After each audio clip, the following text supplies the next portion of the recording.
Good evening. Good evening from APSRTC Tenali. Tenali Vijayawada ప్రయాణంలో వడ్లపొడి కనపడుతుంది. పెద్ద పొడి అంతేనా బాయ్? కనపడుతుంది కదా వడ్లపొడి.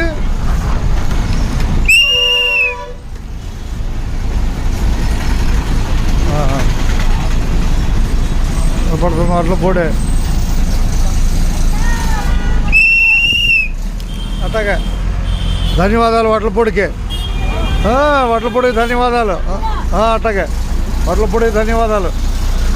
వాళ్ళు ఒక్క నిమిషం అంట. పడతావు బాయ్, పడతావు. నేను కేకేస్తున్నాక లేనిపోయింది. అయ్యి పక్కన బండి ఉంది, నేను కేకేసా. బండి ఆటో ఉంది, చూడాల. కూర్చో.